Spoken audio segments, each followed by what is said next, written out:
Leksimizni davomlashtiramiz, hurmatli vatandoshim. Amerika Qo'shma Shtatlarining prezidenti Tramp Chavshan nihoyat zo'r bir masalani qo'zg'ab chiqdi. Tezlik bilan hal qilish kerak dedi. Mavzuli xabar 6-oyning 27-kuni Chavshan Ribovda e'lon qilinib, shu kuni tor betiga ko'chirildi. Xabar mundaq boshlandi. Shu yer vaqti 26-kun Amerika Qo'shma Shtatlarining prezidenti Tramp Hindistonning vaziri Modi bilan Washingtonda yuqori darajaliklar suhbati o'tkazgandan keyin birlikda axborot e'lon qilishga qatnashdi. Chavshan hokimiyati zo'r bir masalani qo'zg'ab chiqdi. Chavshanga harakat qo'llanish kerak. Chavshan masalasini tezlikda hal qilish kerak deb ko'rsatdi prezident Tramp. Hamda Hindistonning bu qatam Chavshanni jazolashga birlikda qatnashmoqchi bo'lganligiga rahmat aytdi. Amerika Qo'shma Shtatlari prezidentining Hindiston vazirini qabul qilganda Chavshanga embargo yurgizishni ta'kidlashi oz uchraydigan bir ishdir.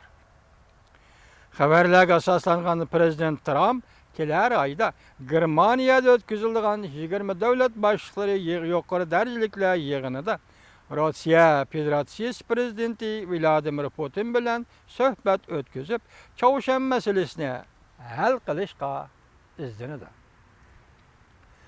Washingtonda diplomatiya ishlaridan xabardor kishilar mundaq ko'rsatdi.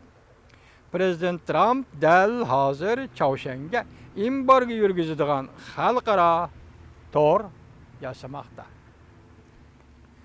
4-oyda prezident Tramp bilan rais Xi Jinping ko'rishib, Chavshanni jazolashga Junguni elib kirgandan keyin bugunlarda Hindistonning vaziri Modi bilan ko'rishdi va Rossiyaning prezidenti Vladimir Putin bilan ko'rishdi.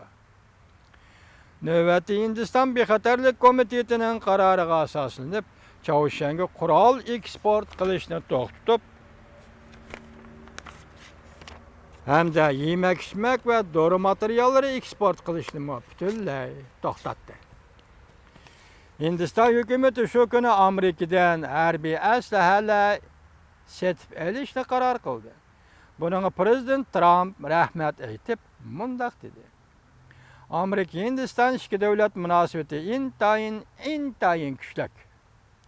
Shu kunda Amerika Qo'shma Shtatlari Davlat ishlar mahkamasi Hindistonga odamsiz aeroplan setib berishni tasdiqladi. Jamoat fikri mundaq hisobladi.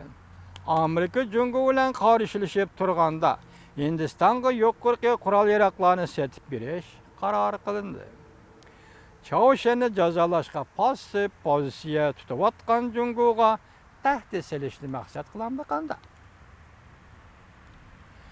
Prezident Tramp 7-oyning 8-kuni o'tkazilgan 20 davlat boshliqlari yig'inida Rossiyaning prezidenti Vladimir Putin bilan ko'rishib, Chavshan masalasini hal qilishga izlanadi.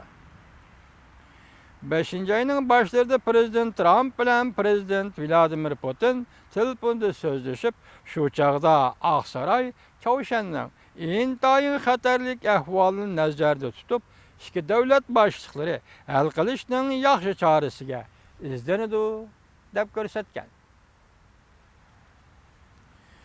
Prezident Tramp Chavshan savdo masalasi bo'yicha Junguni jazolashni o'ylashdi. Prezident Tramp Chavshan savdo masalasi bo'yicha Junguni jazolashni o'ylashdi. Mavzuli xabar 6-oyning 28-kuni Amerika ovozining Xitoy til programmasi e'lon qildi. Xabar mundaq boshlandi.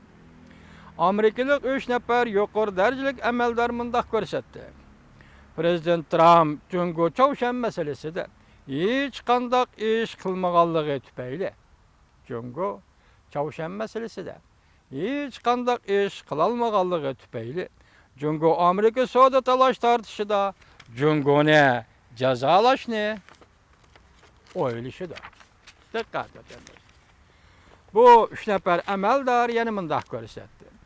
Jungoga sabr toqati tugagan prezident Tramp Jungoni jazolashni o'ylashyapti. Balkim Jungo Amerikaga eksport qilayotgan po'lat temirga eg'ir boj qo'yishi mumkin. Amerika Qo'shma Shtatlari savdo ministrligining ministri Wilbur Roz mundaq ko'rsatdi. Jungo Polat Tömürlerge eğer baş koyuşni dal hazır o'ylashyapmiz. Baş koyuş Amerika devlet bexatarligini qo'g'dashning bir qismidir. Yani bir nafar amaldor mundaq ko'rsatdi. Çavuşan meselesi Prezident Trump Jungo'nu özgürlüş hasıl kıldıgan fırsat berdi. Çavuşan meselesi Prezident Trump Jungo özgürlüş hasıl kıldıgan fırsat berdi. Lekin yeterlik neticege erişelmedim dep hesapladı. Prezident Trump ötken hafta Jungo'nun Çavuşan'ni bir taraf kılışı cihette ümitsizlengenligini bildirip öttü.